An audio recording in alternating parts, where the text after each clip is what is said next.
2023년 2월 15일 수요일 09시 03분 지나가고 있습니다. 오늘도 모닝 텐트 치러 가야죠. 챔피언스리그 주간입니다. 좀 전에 경기가 두 경기가 끝났죠. 밀란 대 토트넘, 그 다음에 파리 바이언. 개인적으로 안 보셨던 분들, 라이브로 보지 않은 분들도 크게 후회할 만한 경기들은 아니었다. 가끔 그런 경우 있죠. 야 이거는 봤어야 되는데 너무 아깝다 라고 하는 경기들이 있어요. 이건 라이브로 봤었어야 되는데 이런 생각을 할 수도 있겠으나 오늘 경기는 그런 느낌은 아니었습니다. 아침 저녁으로는 좀 쌀쌀한데 요즘에 낮에는 또 뜨뜻해요.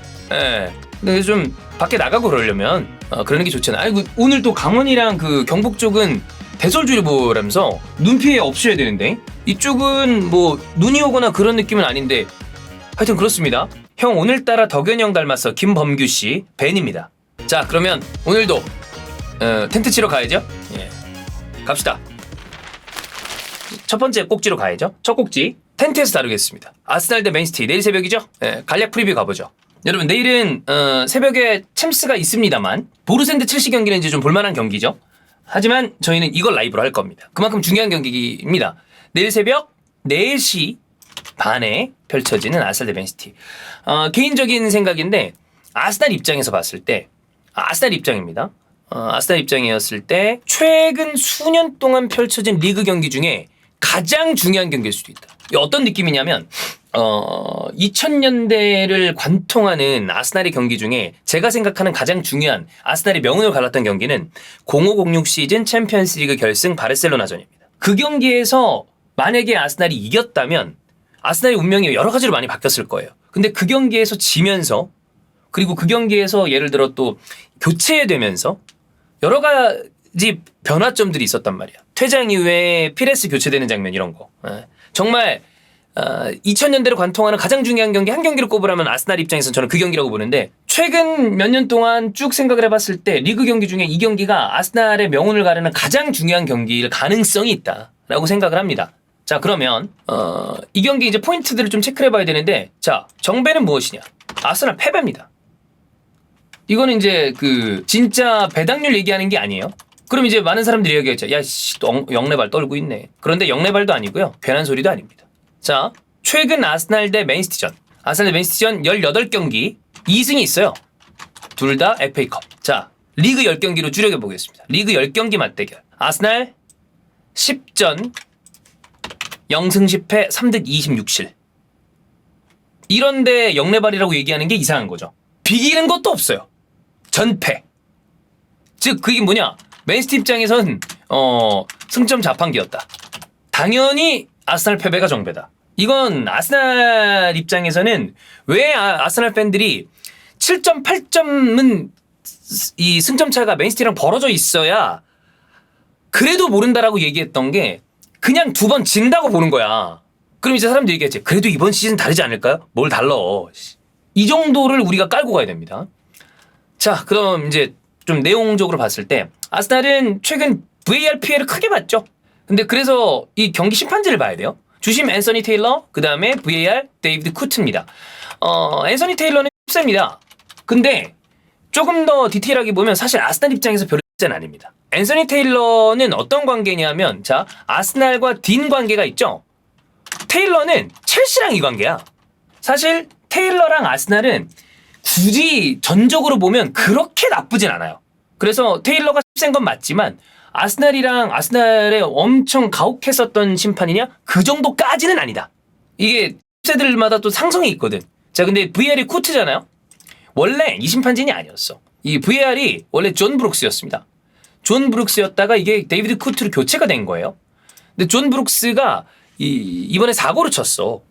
수정공대 브라이튼 경기에서 에스투피난 이 골 상황을 잘못 선거가지고 오프사이드를 판정을 했거든. 데이비드 교체가 됐고 이 브룩스 이 이유가 요거를 잘못한 사람이 브룩스이기 때문입니다. 에스투피난 골 상황에서 잘못된 선수 기점으로 선을 그었어. 그러니까 웃기는 거죠. 그 리메이스는 선을 안 그었고요. 존 브룩스는 선을 잘못 그렸어. 그게 이제 등신들인 거죠. 이런 다음에 문제가 생겼기 때문에 쿠트로 바꿨어. 야 그럼 쿠트는 정상이냐? 쿠트도 비정상. 이거는 진짜 답이 없다. PL 심판들은 답이 없다. 쿠트도 비정상이다. 쿠트가 교체돼가지고 와 바뀌어서 다행이야 그런 게 아니라 쿠트도 비정상입니다. 이걸 깔고 가야 됩니다. 네. 자, 그럼 주축 부상자를 체크를 해봐야죠. 주축 부상자를 체크를 해봐야 되는데 아스날은 제주스가 이제 부상으로 못 나오는 게 주축 중에서는 부상이라고 볼 수 있고, 맨시티 같은 경우에는 뭐 스톤스 정도라고 보면 될 것 같습니다. 홀란드 같은 경우에 이제 빌라전 45분 소화하고 교체가 됐잖아요.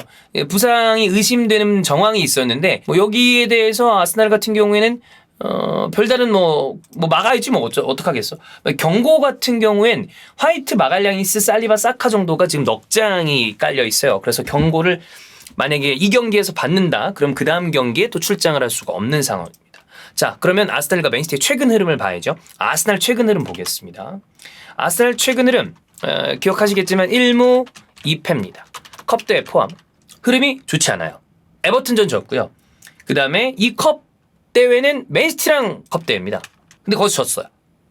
그 다음에 브랜트포드전에 비겼죠. 물론 그건 오심이 있었다지만 경기력적인 측면으로 봤을 때 굉장히 어려워했습니다. 즉 그 얘기 뭐냐? 자, 우하향을 그리고 있다. 이유는 여러 가지가 있을 겁니다. 제주스의 공백이자 이건 은케티아의 한계이기도 합니다. 은케티아가 그간 잘해줬지만 공간으로 밀고 들어가서 다른 공간을 창출해 줄 수 있는 선수이냐? 거기에 무리가 있거든. 그럼 그걸 제주스가 해줘야 되는데 아직까지는 못 돌아오고 있죠. 부상해서. 그 다음에 또 하나 뭐 문제점을 찾자면 이거는 좋은 거일 수도 있고 또 양날의 검인데, 자, 공고해요. 베스트 11이. 그런데 예상이 되고 뻔해요. 체력 문제가 있을 수 있고 공략당할 수 있다. 베스트 11이 확고한 부분에 대한 문제. 그러다 보니까 상대가 대응을 하기 시작합니다. 이게 브랜트포드전이랑 에버튼전에 많이 나왔다고 보는데, 측면 지역에서 이따 좀 더 디테일하게 얘기해 볼까요? 측면 지역에서 더블 마크를 하는 경우가 있는데 두 명을 붙이는 거야. 사카나 마르티넬리한테. 특히 뭐 마르티넬리는 개인 폼이 안 좋으니까 그렇다 치는데 사카한테 더블 마크가 들어왔을 때 오버래핑이 좋은 타이밍이 이루어지느냐, 이 부분에 대한 문제도 좀 있습니다. 어쨌거나 화이트는 최근에 좀 오락가락했어. 근데 직전 경기에서는 조금 더 살아나는 느낌이기 때문에 좀 보긴 해야 될 것 같고, 사카 고립은 문제가 좀 있고 마르티넬리 경기력 안 좋습니다. 이게 뭐가 문제냐면 아르테타가 측면에서 이 두 명의 개인 기량을 통해서 이 변수를 만들어내는 경우가 많아요. 그 다음에 여기 공격을 성공시키면서 경기를 주도해. 근데 이 부분에 대한 대응이 되기 시작하는 거야. 더블 마크를 한다거나 마르티넬리가 폼이 안 좋다거나. 이러면 이 경기의 컨셉을 어떻게 가져가는지에 대한 아르테타의 고민이 시작이 됐다는 거죠. 그러면 맨시티전으로 봤을 때 아르테타가 이걸 어떻게 할 것인가. 여기에 대해서 저는 뭐 이따가 예상 선발 라인업에서 얘기를 할 텐데, 트로사르를 선발로 쓰는 거를 과감하게 생각을 해봐야 되는 타이밍이라고 봐요. 근데 아르테타가 예를 들어 홈이고 뭐 그렇지만 맨시티아가 우리보다 우위라는 생각을 하고 약간 내려앉은 상태에서 카운터를 치는 그림을, 그러니까 대놓고 템백을 써서 카운터를 치겠다는 게 아니라 조금 웅크리는 그림을 그릴 것인가? 그렇다면 마르티넬리를 쓸 가능성도 있어요. 왜냐면 어쨌든 측면에 직선적인 속도를 살릴 수 있는 선수니까. 근데 그거보다는 개인적으로 뒷공간이 넓게 있는 팀이기 때문에 마르티넬리를 쓰는 게 이해가 안 되는 건 아닌데, 트로사를 폼적인 측면에서 봤을 때는 쓰는 거를 저는 전향적으로 생각해 볼 필요가 있다라고 봅니다. 자, 맨시티 최근 흐름도 보겠습니다. 맨시티 최근 흐름 볼게요. 저는 우상향 전환이라고 표현하겠습니다. 토트넘전 패배가 있었습니다만 그건 또 상성팀이잖아. 네, 우상향 전환을 하는 그림이다. 흐름이나 경기력적인 측면에서 그러다가 바꿔놓은 편이라고 전 비교적 생각을 하는데, 맨시티 축구의 핵심 중 하나는 풀백이죠. 근데 이 부분에 대한 아쉬움이 좀 있었어요.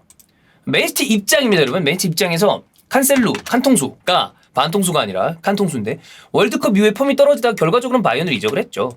자, 이적을 했는데 워커 지금 베스트는 아닌 것 같아. 이전 같진 않죠. 그 베스트가 아니라는 게 지금 안 좋다라기보다 이전 같진 않잖아. 이전 같진 않은 상황인데 세리오 고메즈 여기에다가 기량 미달이라고 보여요.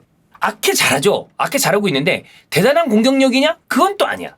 이런 상황이다 보니까 약간 아쉬운 부분이 있었어요. 그런데 우상향 전환한 부분에 이제 지난 경기를 우리가 봤잖아요. 이 주전조 센터백들이 들어왔어. 지난 경기에 주전조 센터백들이 나왔습니다. 야, 이 라포르테, 후뱅 디아스.